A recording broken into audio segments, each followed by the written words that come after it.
This is Plant-Based Briefing. The world's outraged by a stolen wombat, so why aren't the vegans rejoicing? By Clare Mann at veganpsychologist.com.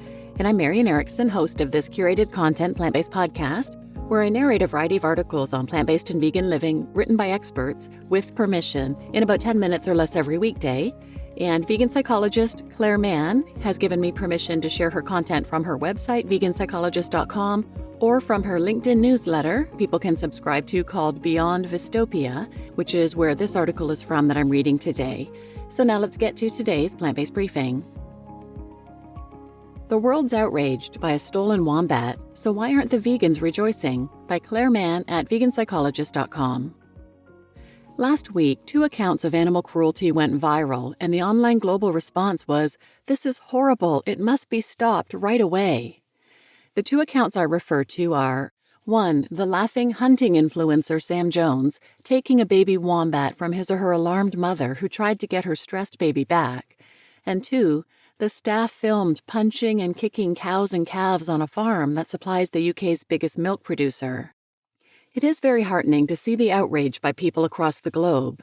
In Australia, petitions have been raised to demand Sam Jones never be allowed to enter Australia again, with the slogan, "Keep your hands off our wildlife," supported by the Prime Minister.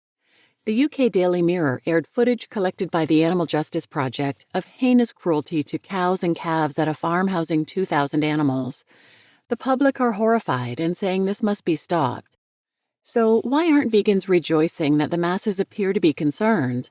Why don't we feel there's hope that the world is waking up? Surely our Vystopia is alleviated a bit? However, for many it seems to have been accentuated. Many vegans are redirecting their own outrage onto those around them, pointing out that they're financing these industries with their lifestyle choices. Many seize the opportunity to build on the public outrage and declare to everyone they can, "You honestly think this is unusual? This happens every day on a factory farm." Maybe punching and kicking isn't the norm in smaller organic farms, but normal farming practices prevail, albeit less efficiently done. Vegans across the board deeply desire that the recent outrage, empathy, and compassion be extended to the treatment of all animals, not just some deemed worthy of our concern. So, how do we get people to look further into how this abuse exists and is related to their own choices? Many think perhaps if we just share more footage, the concerned public will make the connection.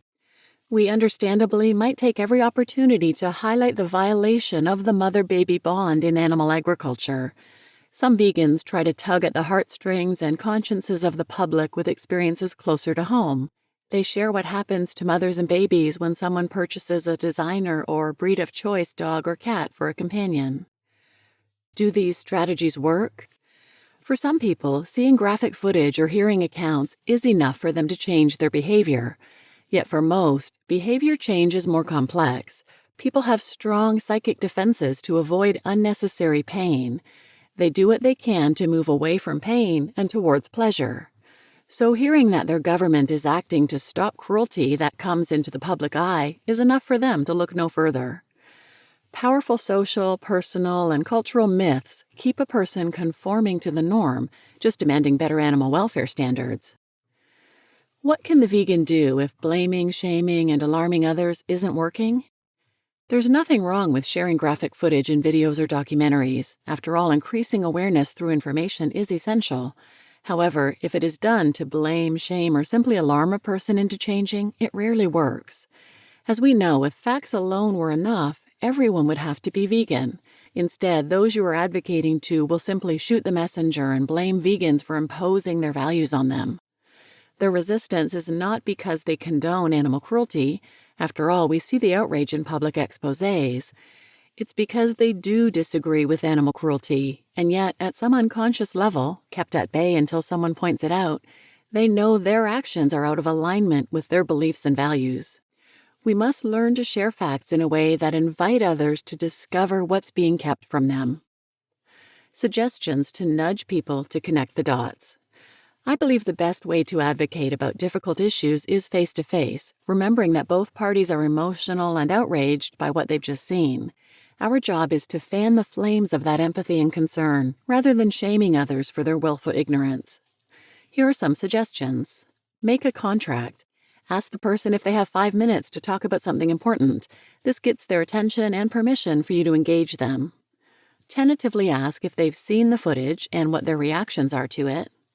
Listen to their answers, provide more detail, and share your collective agreement on what's recently been exposed. Judge where you think they are in their concern and ability to handle more detail. Avoid the tendency to push harder if you see them resisting the conversation. Instead, partner with them with comments such as, "I understand it's hard to talk about this. You and I are rightly outraged by what's happening. There was a time when I too thought these exposés were anomalies, so I did a bit of digging and discovered that far from being unusual, they're the norm. Like me, I'm sure you're outraged that this is kept from us and we're duped into believing that we're not part of it." Depending on their reaction, share more information. You can add more detail of how we've all been lied to and what we can each do to not support it. Alternatively, you can leave them with something that makes it hard for them to move to acceptance, yet doesn't allow them to shoot the messenger, you, for making them feel worse. For example, you can say, "I know it's hard to imagine this is going on every day behind closed doors, but it is. The good news is that we don't have to accept the lies. We can do something, and when you're ready, I'd love to talk more about this." You can also offer to watch a documentary with them or share some literature. Ensure you make a time to check in and follow up on your conversation. Avoid the tendency to interpret resistance to talking about issues as the end of the conversation. Remember, no means not yet. Some people might think this approach encourages someone not discovering the truth. The reality is, a person needs time to process new information and related emotions. Your job is to interfere with their tendency to believe the problem doesn't exist or that someone else is taking care of it. Partnering with someone as a fellow concerned individual encourages cognitive and emotional dissonance in them. It arises from you skillfully showing them that their actions are out of alignment with their beliefs and values. You will have sown an important seed that you and others can water. This would have been lost if you pushed too hard when you sensed resistance, which was really them revealing how uncomfortable they are with normalized animal cruelty.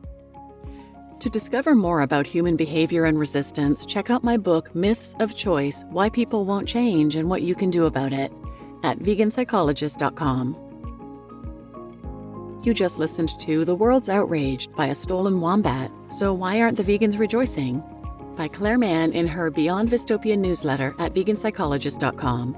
And I'm your host, Marian Erickson. I have just bought her book, Myths of Choice. I haven't gotten to it yet, but I look forward to reading that and hope you enjoyed this article. Please share it with anyone who might benefit, and thanks for listening.